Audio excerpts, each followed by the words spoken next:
One of the best ways to build trust with the people that we work with, and especially that work for us, is to actually start by asking for feedback, not giving it. On today's episode, we talked to Amy Sandler. She's the head coach and podcast host from Radical Candor. I think when it comes to questions, worry less about the perfect question, and what people will feel more is your curiosity. If I'm coming from that place of curiosity, and then I'm actually listening to what the other person is saying. So the real problem with the feedback sandwich is that it's not clear. It's like, oh, hey, Amy, great glasses, terrible presentation, but really nice font. It's like the praise becomes this sort of criticism delivery mechanism. Like if I just throw it in there, but the person has no idea what you're talking about, and it just starts to feel like inauthentic. Amy Sandler, welcome to the Above the Business podcast. Thank you so much, Bradley. I'm excited to chat with you. Excited to chat with you as well.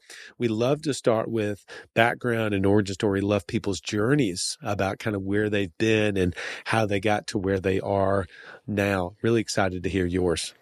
Absolutely. Well, so I'm currently at Radical Candor, where I'm the principal coach. I'm the podcast host. I've had a few different hats at Radical Candor. I've been the chief marketing officer and overseen our content. And my background was in marketing and communications. I got an MBA at Harvard Business School. And then as one does, one gets an MFA in screenwriting. I call that the income minimization path. I don't know that your listeners would be really eager to hear about that, but that's We been... won't go that path. We won't go that one. We'll go the other. But it's all coming back, Bradley. It's all coming back because now things like storytelling and mindfulness and emotional intelligence, all the things that I spent quite a bit of time on for the past couple decades, have really come to the fore. I might not have known it at the time that that's where the world was going. It was certainly what mattered to me, but just that mix of strategy, of creativity, of problem solving, of managing your own emotions so that you really can be a leader. That's really been my path. And again, for the past 8 years, I've been at Radical Candor. Prior to that, what might be interesting for your listeners is that I was working at YPO, the CEO coaching firm, as well as Vistage. And so my background has really been very much in all sizes of business, but really focusing on leadership and how can we be better leaders of ourselves and the organizations we serve. That is great. That is great. Well, okay, this is no longer a podcast. It's actually going to be a counseling session with you and I. Okay, no, I'm kidding. When you said managing your own emotions to be a better leader, I was like, oh, this is going to be Sign great. me up. Yeah. Sign me up for this. Okay. All right. So obviously, many of our listeners have read the book Radical Candor. Before we hit record, I mentioned to you that I know in our own program around leadership and their own leadership development that they have really loved it. They get the framework, they get the concept. It's the implementation and actually doing it on a day-to-day basis. When a small business owner doing, $3 million in revenue, really trying to move the initiative and move the organization forward, wants to adopt the Radical Candor, but they struggle. They struggle with that. I know you probably have seen that. What are the things that typically you've seen where people kind of trip up on it, but then also what is the antidote to that? How have they been able to kind of work through some of those? Great question, and aware that, for folks who've read it, fantastic. If people haven't yet read Radical Candor, maybe I'll just give a couple of highlights just so we're all on That the sounds same great. page. Yep. And in fact, I think one of the hardest things as someone who's really been focused on communications for decades, there's a great quote, which is that the biggest mistake of communication is that it happened. We think that we have said something and we were crystal clear, and we were, in fact, not crystal clear. And so I think especially when we're talking to more than one person, and even one person, how can we kind of get on the same page? So I'll use that just as a chance to explain what I mean by Radical Candor. First of all, it's a book by Kim Scott. Kim had worked at Google and at Apple and really bringing a lot of that experience. Kim and I were actually at Harvard Business School together, but I did not know her at the time. I met her kind of years later. And so one of the reasons why I think that Radical Candor as a book, as a framework, and we are now a company. We've been a company for about 8 years, leading trainings. We now have a lot of different products based on, what folks need. But I think the reason the idea has stuck, and in fact is more important than ever, is because at its core, it's a really simple idea. The simple idea that I can care about the people I work with as real human beings, build real relationships at the same time I'm willing to challenge them directly. And I think, the reason why this becomes hard, like you said, we might read the book. How many of us, sign up for the class or buy the exercise equipment and then we don't do it, right? So there's this mix of, awareness and learning, and then how do we put it into practice? So one of the reasons why I think both the book and the trainings that we do are so helpful is because we actually give you some practical tactical tips. And one of the first things that I think is important is a bit of a mindset shift.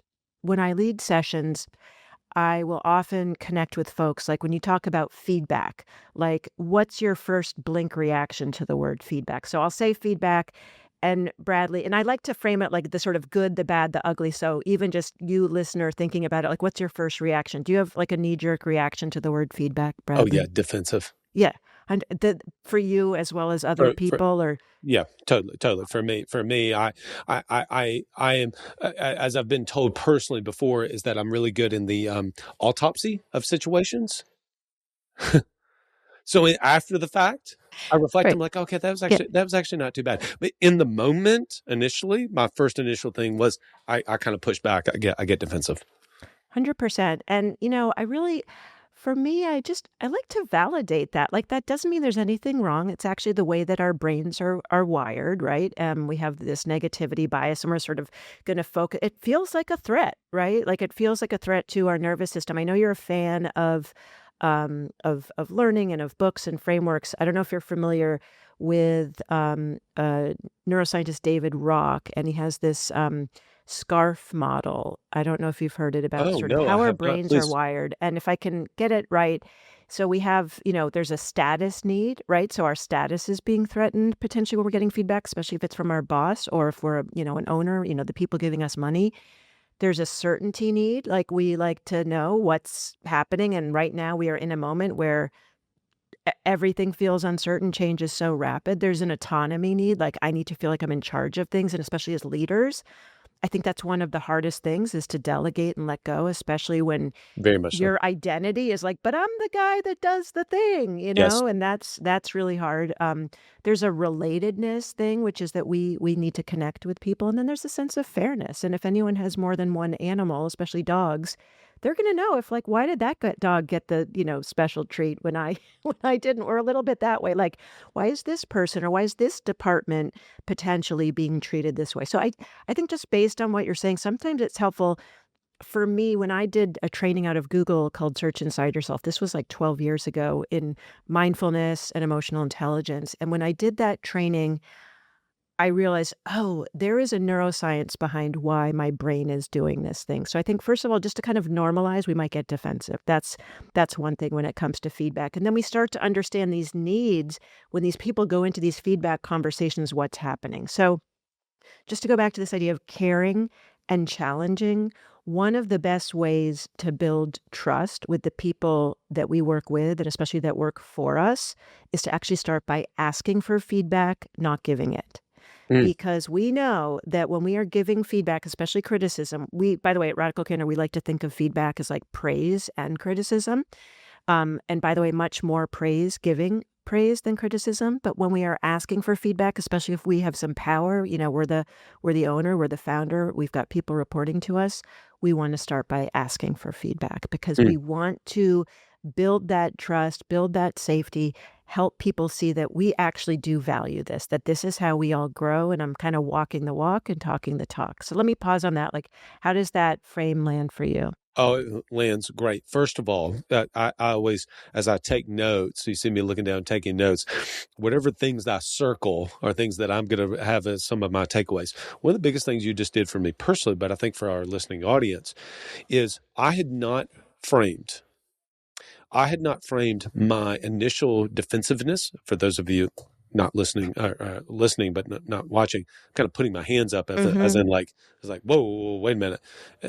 I had not normalized that. See, I had internally saw that as a flaw of me as a leader, right? And as much as I have tried, and I think I have gotten better at accepting feedback, which I think has made me be better at receiving feedback, or excuse me, giving feedback. And Mhm. we'll talk about that in Mhm. a second. I had not ever normalized that initial reaction that I have, even if it's internally. But the reality is, I can say it's internally, but people know that they can see it on your body language. They can Totally. see the initial part of it. So here's my question around one thing around the asking for feedback. Mhm. Is there a proper cadence or framework to where I'm asking for the feedback, which I love feedback as praise and criticism? Is there a proper pacing or cadence to that makes sense to where, if I did it every day, as an example, it would be too much, right? But maybe once a year, that's probably not proper either. Right. What do we feel like is the right, as a leader in our organization, business owner, entrepreneur, that makes sense? Yeah, great question, and I'm really helpful or hopeful, and I'm glad it's helpful around the idea of normalizing these behaviors. It doesn't mean we don't ask for feedback. We might not have a defensive response. That's okay. What we don't want is that knowing that we might get a little defensive, get in the way of us actually getting the feedback that we need, right? And so. And by the way, the more that we start to do this, the more, we start to build up our capacity to do this. Right. So to your point, when I think about practicing radical candor, these kind of two-way back and forth conversations, we want this to become frequent. One of the challenges with feedback is that very often it becomes almost like this formal performance review thing. No, like I want to kind of reset that to these are conversations that we can have to build trust, highlight what's working well, where things can be improved. And so as a leader, what we recommend is first of all with your direct reports, let's say you have a weekly one-on-one or biweekly based on how many, that is your time. In your one-on-one, that is your time to solicit feedback. We believe that one-on-one is really in service of that direct report. And so that is a chance for you to get feedback. When it comes to giving feedback, we want to do that more sort of in the moment. We can talk about that. But when it comes to getting feedback, soliciting feedback, yeah, I think weekly is great, biweekly is great. And the other thing I wanna just give an example of to, again, help normalize it, a little mindset shift, is that it doesn't need to be this formal, "And now I am asking for feedback, Bradley." Right? This can be at the end of this podcast, me checking in with you, "Hey, Bradley, what's something that I could have done that would have been more helpful for your listeners? Or what's an area that we wish we had explored? Or if we were gonna do a follow-up, session, where do you want me to go deeper? Or what worked really well?" Right? So we can just do it right at the end of the podcast. It's fresh. Tell me something that you would have liked me to have done differently, and it can be helpful. Do you know your listeners well enough? I might not know them well enough. So that would be meaningful for me. Oh, my listeners are really into, specific tips. And so I loved this tip that you gave, and I would have loved even one more tip on asking for feedback, right? So I can't do better until I know like what's working well and what could be improved and why. And so one of the greatest tips of asking for feedback is to not use a yes or no question. Because if you ask, especially someone that you're signing their paycheck, "Hey, anything I could do differently? How am I doing?" What Sure. any feedback for me? "Oh, no, Amy, you're still perfect. You're still my boss, and I'm just gonna keep it." They don't wanna give you the feedback even though they probably got piles of it, and you might not, as we talked about, wanna hear it. So we don't wanna let them out by having that yes or no answer. We want it to be an open question like, you know, "What's one way I coulda showed up better for you on this podcast?" Mm. Or, "What's one thing that" if you were asking me, "Amy, I loved having you as a guest. What's one way I could have helped you feel more, supported on this podcast?" Something like that. The best questions are going to be the ones that actually get you the kind of feedback you're looking for. And most important, you really wanna reward that person when they give you the feedback. You want to treat it like a gift. Because just think about it for yourself, Bradley. There are probably folks that you have shared your perspective with, given some feedback to, and they have completely ignored it, Hmm. and you're probably not likely to go back to them, Mm.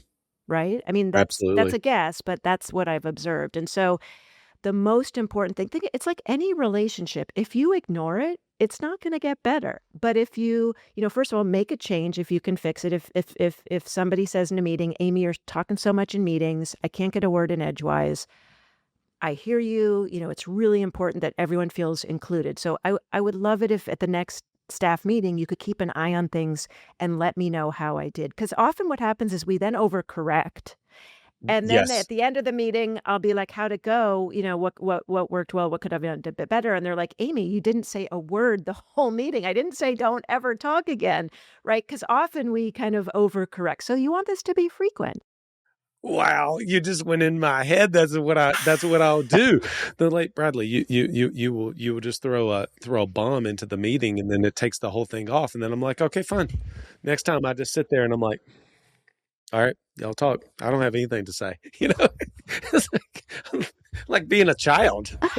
It So, is, but and no, it's actually so true. And I think that I relate, but I think so many of our listening audience will relate to this because of the roles that we sit as ambitious, driven entrepreneurs. You saw it a ton with Visage and YPO all the time.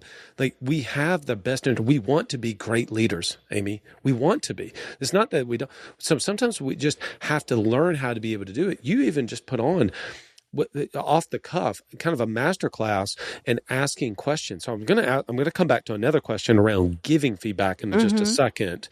But before I do that, I have to ask this question: how do I get better at asking better questions? Oh, I love that question, Bradley. And one thing, again, just to the sort of give ourselves a bit of a break, I think underneath that high driving, high performing, high achieving, it's like we are so invested. And for those of us listening, I did a TEDx talk on it was called I Give Up, but it was basically like how do you get out of overthinking and perfectionism? And we are our harshest critics. I won't make that assumption for all of your folks, but I know when you're high achieving like that, you're going to be looking at the time when maybe it didn't go quite as well, not the times that have gone well. And so I think when it comes to questions, worry less about like the perfect question, and what people will feel more is your curiosity. People will feel more that you're with me, whether I say the words just right, if I'm coming from that place of curiosity and then I'm actually listening to what the other person is saying. I think one of the biggest challenges, just to build on what you're saying, the pressures that your audience faces, is that we've got so many different things. And very often when we are talking to a team member, our mind isn't with them. We are That's so thinking true. about the other things and we're thinking, how quickly can I get through this conversation? And Yep. then we end up having to clean up the mess because then they don't feel heard and we rush them or we go right to solution. Mm. And I'll just share a quick story. I know, we want to keep this tight, but I think this might be instructive, which is that I led a lot of sort of mindful listening exercises with CEOs. And it's just 2 minutes of your being present with that other person. And at the end of that exercise, I had a CEO say, I'm realizing after this session that by my rushing or my jumping in that silence, I am not allowing that person to really fully step into their power and their potential. Because of my discomfort in that silence, I'm looking to fill it, I'm looking to go, go, go, and I'm not actually trusting them to answer the question, to resolve it themselves. And I'm creating a cycle where they keep coming to me. We recently had executive coach Muriel Wilkins, who has a podcast called Coaching Real Leaders from Harvard Business Review on our Radical Candor podcast. And I asked her that question, and she said she really tries to keep it simple and to reply to whatever that person is saying. A kid just asked, "Why is the sky blue?" I think sometimes as leaders, and we've got these minds going a mile a minute, and we almost overcomplicate our questions. And the example that she showed as an example of how you meet that person with a great question is she was working with a leader who felt like they didn't belong in this executive suite, sort of in the room. And she asked, what was it that made you feel like you didn't belong? Mm. And it was just a reflection back and just, to ask them to go a little deeper and get specific, and that kind of unlocked things for this person because they were like, "Oh, well, I was invited to be in that room, and they did ask me for my like, just the very act of me being in that room." So I think, one of the beauties of the simplicity of the Radical Candor framework is what I would go with questions is that often the simplest question is better. "I'd love to hear more. Tell me more. What's an example?" Wow. Yeah, it goes back to there's the curiosity part, which we talked about, but then there's the simplicity part. It doesn't have to be a Harvard Business Review level question. It can just 100%. be a very simple question. Yeah, I love that. I love Yeah, that. That is fantastic. I think you also, when what you shared about not having to pick the perfect words, almost lets us off the hook a little bit to go, okay, I don't have to do that. But there is a genuine curiosity that matters. And I was thinking, I had, well, today's Wednesday. I had a very tight window on Monday. Abnormal. I had taken vacation the previous week, which was nice, but I came back had some meetings on Friday, and then Monday was slammed. Very almost back to back to back, in a very unusual day, and a Monday. And I found myself increasingly, as the meetings went on, short-tempered, not clear-headed, did not show up in the rest of those meetings as the day went on in the right way. And my curiosity went to zero.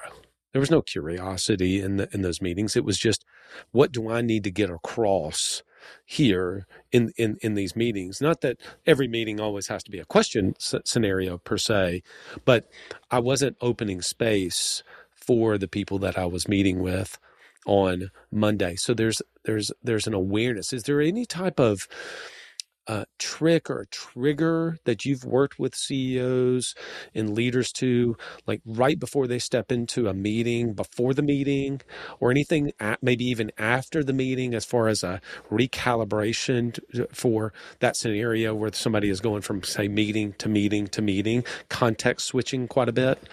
absolutely. I mean, and there's so much research of how the actual cost of context switching. So as someone who's taught mindfulness to CEOs, it's become obviously such a well-known word, but it doesn't have to be so complicated. It can be simply, one thing I like to do is even just put my hands on my belly and just actually like take one big breath. Just there's literally connecting back into my body, like feeling my feet on the floor. Sometimes I'll even because I teach Qigong, just I'll like rub the palms of my Mm, hands. There's something about just like coming back into the body and just couple of breaths. I think everyone needs to find something that works for them because that's going to be the most important thing. But if you're for me, if I just know, like, whether it's almost like a repetitive phrase in my mind, like, I like to say, get curious, not furious, like that kind of mm, helps me shift. But there's nothing like just a couple of deep breaths, like even actually just like counting on the inhale and the exhale mm. for folks who are athletes or, we sort of do this naturally when we're under other types of pressure. And so kind of bringing that into this space. The other thing I'll do is I'm just someone who loves just physically getting up and going for a little walk just to Yeah, like sure. actually have my body shift. So even if I'm going from meeting to meeting, maybe it's just an intentional breath and even a sigh, but just some of those things that can actually just like literally reset your brain and your body. And breath I've found is just like the quickest way to do it. Oh, Because that's so often we're fantastic. holding our breath and we're not even aware of it. Oh, I very much so. I am. There's no question. All right. So this is an important conversation. Whenever I don't know, maybe even in college, I guess I was first shared the idea of the compliment sandwich. Oh, you've got something, you've got to give somebody some feedback. And so what you Yes. do is you take a compliment and then the feedback, and then you wrap it with a compliment on the, all right. But somebody listening to this is going to walk into a one-to-one that's going to be challenging. I'm not talking about letting someone go. I'm just meaning that there's some Yeah. legitimate feedback, Amy, I have with a team member that works for me that, it's not cutting it, right? There's an opportunity here that we really need to raise the level of whatever that may be. How do we do that right? How do we balance in giving feedback with someone without going defaulting down to the compliment sandwich? Yes, 100%. So the real problem with the feedback sandwich is that it's not clear. It's like, "Oh, hey, Amy, great glasses. Terrible presentation, but really nice font." You know, it's like the praise becomes this sort of criticism delivery mechanism. Like if I just throw it in there, but the person has no idea what you're talking about, and it just starts to feel like, inauthentic. You're just saying these things to really get to the point, which is that you didn't like the presentation. Okay, so Right. that's thing one. Thing two is that when you are practicing radical candor, we want this to be much more frequent. It doesn't have to be 5 pieces of praise to 1 piece of criticism or 7 pieces of praise. It's not like a paint by number thing. But the point is to focus on the good stuff because there is so much good stuff happening. And I think the reason why we also default to the feedback sandwich is because we are not clearly talking about what made the thing either good or not so good. So, Mm. praise versus criticism. We use a model we call CORE, context, observation, result, expected next step. People might be familiar with SBI as a model from the Center for Creative Leadership. We've added this idea of a next step. Now, the reason why I think this is so helpful is to, before the conversation, what is the context of the feedback? So, for example, I got some criticism from my boss. So, it was in the meeting. That's the context. What was the observation? He observed that I interrupted my team. He didn't say, Amy, you're a jerk. He didn't say, Amy, you're a terrible person. He just observed the behavior, right? Or the work product. Mm. What was the result? This is where both our praise and our criticism fall short. Like, do you know this person well enough to know why it matters? This isn't about nitpicking, and then you did this, and then you did this, and then, like, what is the really meaningful result here? The meaningful result here is you lost their respect. Mm. That's a big deal. Now, what I like to think about when I think about these conversations is that sometimes it might be really clear to that other person the thing that happened, and now we can sort of pretty quickly move forward to next steps. But very often it might not be clear because they might have been in a very different meeting than you. They might need some time to get on the same page as you. They might see it very differently. There might be a reason why there were all these errors in their report. And it was actually because of the technology, not because they didn't, we don't know. So having some space to actually have a back and forth and be like, what's your take on this? Once you've landed on that, what is a good next step? Mm. And getting alignment on that, because that I feel like is where most of these conversations fall flat, is that we are leaving this conversation thinking that there's going to be an email from them as a follow-up, and they have no idea that that's the next step. And so getting clarity, and by the way, having a follow-up meeting to have some more back and forth is a fine next step. I think sometimes leaders, again, of the pressure we put on ourselves, feel like we have to have every problem solved in that one conversation. That's true. And some of them might be like, you know what? Thank you for bringing them to my attention. I'm going to do a little digging. Let's check in on that next Tuesday. Mm. Right. So that idea of really getting alignment on the thing that happened, sort of the feedback, and then how can we move it into development? Mm. If it's a peer, if it's someone who is very autonomous, they might not want you to tell them what that next step is. They might want to actually tell you, maybe you need to co-create it, but that we're on the same page of where are we going to go from here? What's that next step? I love that. Okay. As I was preparing for this interview, a couple of the questions I wanted to ask, but there was one big one as I reflected. I did actually take a moment to reflect ahead of time on the model and what was one of the parts that kind of on my own journey, but also maybe I think was representative of maybe potentially other people. And there was this idea of how do I challenge directly? I'm the leader. I don't want to challenge in a way that shuts them down. Because my name is, I'm signing on the checks as the business owner, the entrepreneur, depending, especially in a small business, Amy, it can be really difficult to where kind of the example we were talking about in the meetings where like I can just bombard a meeting and it just takes it off the rails. But how do I challenge in a way that is direct, challenging directly, but I'm also not shutting them down. I'm working through core, but I don't want them to just be like, okay, whatever you say, kind of thing, right? Don't want them to throw their hands up and to overcorrect themselves too. I want to be able to create that environment to where I can challenge and I can be honest, but at the same time, it doesn't shut down my direct report that is under me. Thoughts?